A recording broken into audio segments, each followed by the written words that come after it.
cultes, pour la plupart inconscients, analphabètes, le suivent aveuglément, comme des fous,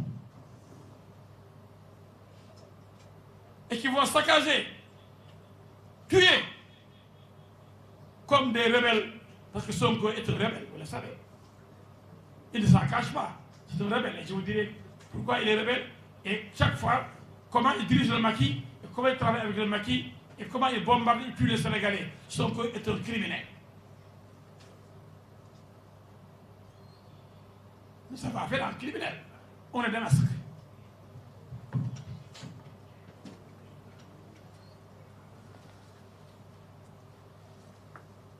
Les rebelles ont voté pour lui, hein, parce qu'il leur promet la monnaie locale, la monnaie séparatiste, la monnaie rebelle. On attend la monnaie. S'il peut battre la monnaie là-bas, on le... Aïe, qui devait y abattre? Il mérite de... Qui quoi? Il fouet. Il devait y abattre, Khalibi.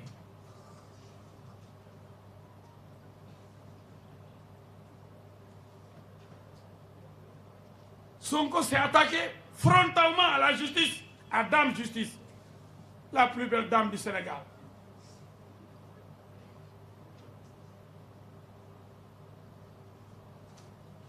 Il insulte tous les juges,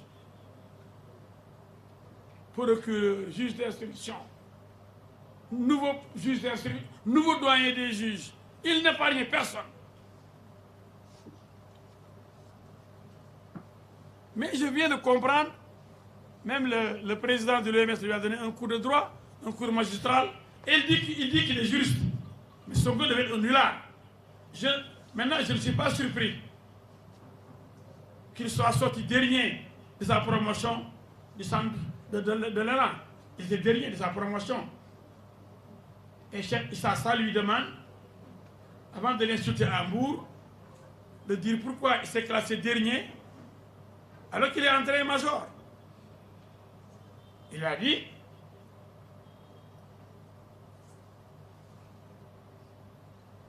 de nous édifier, de nous parler de cette dame-là qui l'a empêché d'étudier correctement.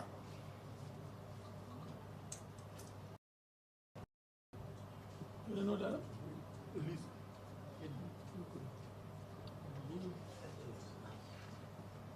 C'est pas Juliana? Juliana. J'aime bien même il y a une chanson qui s'appelle Juliana, salsa trener. Trop bon. Juliana devait être tellement belle comme la chanson. Sauf qu'il est un faux Ibadou donc. Même dans les rames, il a été un faux marabout qui doit s'occuper de Juliana. Un Ibadou ne s'occupe pas d'une Juliana. Il s'occupe de son chapelet et de son Coran.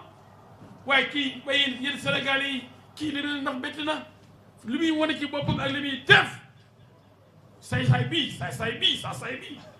Faut xam ay motam dang koy jëpp billahi wallahi talaay ku mën a naxaate ni Sonko mën a sos mën a yàqu der mën a kàcc mën a rey mën a reylu mën a toj Sonko ngoogu kenn mënu raw Sonko ci loolu. Waaw kii ku ko bàyyi sax muy nekk chef de village kuy xalaama yor réew mi ëllëg ku dof ba da ko jox sur réew mi un rebelle boo xam ne bëggoo Sénégal tirailleurs sénégalais yi nanguwul sax ñu bàyyi loolu nga xam ne Sénégal moo doon incarner l'Afrique. C'est de l'histoire. La capitale de l'AOF, Dakar. Tirailleurs yëpp bu ñëwee fii ñu ne ñëpp sénégalais lañ mu ne non la place du tirailleur africain. Tirailleur africain amul ci histoire du monde tirailleur sénégalais moo am parce que Sonko est nul. ba pare dafa bañ Sénégal. Sénégal yi yeewu leen stade bi bëggu ko coupe d'Afrique bi ñu gagné bëggu ko daf ñoo bañ rebelle bu bon la rebelle yi sax yu baax yi ñu ngi bëgg a jubóo xam ni Sénégal ñoo ko bokk Sonko kenn mënu ko teree des rebelle yu suul ko rebelle mu yeewu alaxee rebelle yàlla xam ne nu muy def ak moom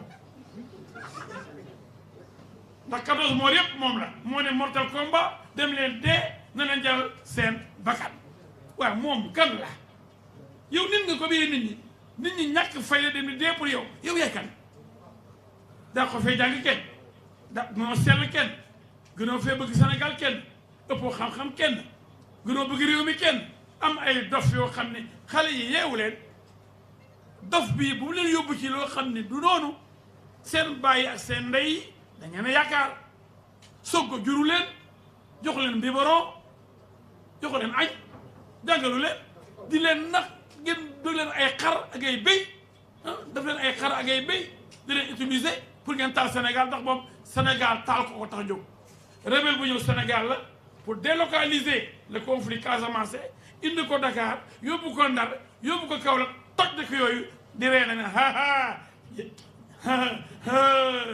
taal la Sénégal kii vrai terroriste criminel bu bon a ngi noonu alors encore Sonko di saaga magistrat yi di leen wan a yéen du ngeen dara dañ leen a jënd ñuy wax mu attaqué le haut commandant de la gendarmerie le général Moussa Fall lu yoonam et puis c'est-à-dire complot amul lu yónni gendarme ci ku jóg génn këram guddi làqatu ay garde corps am làqatu chauffeur am nëbb ay jabaram sol capuchon nëbb kanamam dem ci benn lieu boo xam ne ci couvre-feu bi heure boobu ñëpp war nañoo wàcc ñu forcé ay jigéen ñi di ko nekk pour raay mbelle une séance de raay mbelle raay sama raay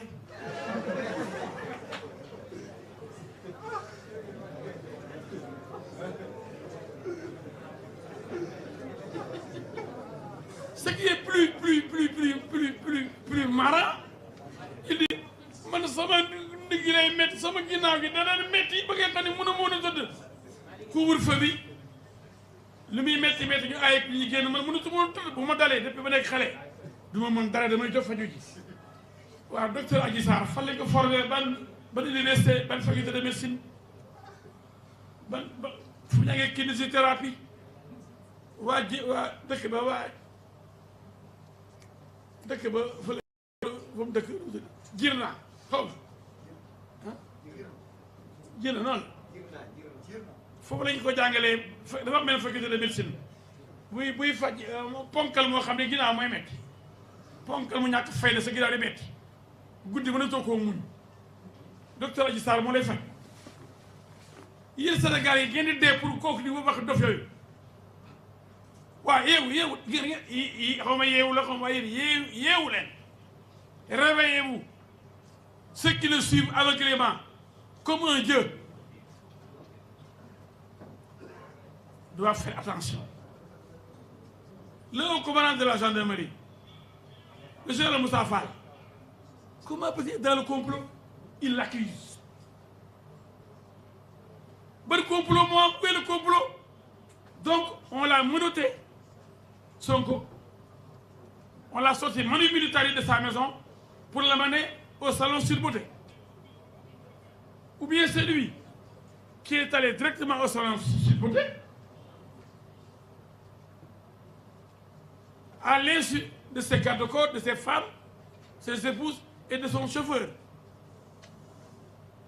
Donc, où est le complot dont il nous parle? Waay Sénégalais yi yeewu leen yéen nag ku doon nalaw yeewul ku jóg guddi couvre-feu am ñëpp ngi tëdd kenn du génn comme moom député la am na droit génn mu génn salon de beauté yeeg usines yeeg boutique yeeg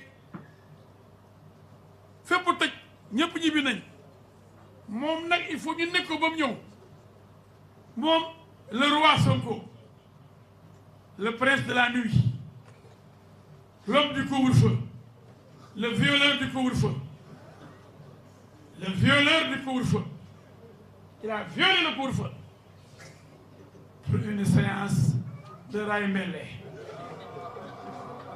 séance de massage à la Adji Sarr mais Sonko kan la yem où est le complot yéen Sénégalais yi complot bi ay Macky Sall ak ay Antoine Diome ak léegi Moussa Fall général même doyen des juges bees yi ko ñëw rek complot parce que respecté wul Sénégalais yi Sonko n'a aucun respect pour les Sénégalais.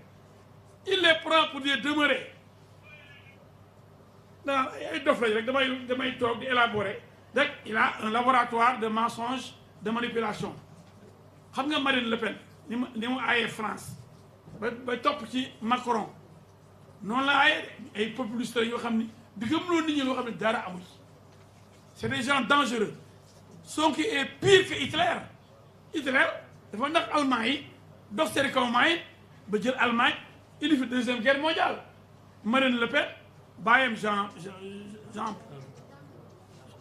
Jean-Marie Le Pen naxoon fi français yi ba gagné fi Jospin dem second tour ba Chirac ñu mel ñu bonee ni la famille Le Pen dem ba nekk premier parti de France ci ay naxee mbaay loolu lay bañal Sénégal ay bandi daje nax bëgg a nax Sénégal ndax pétrole bi di njaayee suufu Sénégal Sonko xanaa sàcc la yaa gën a jaay suuf sàcc bu bon la suuf si jeex na xel bi yëpp pétrole bi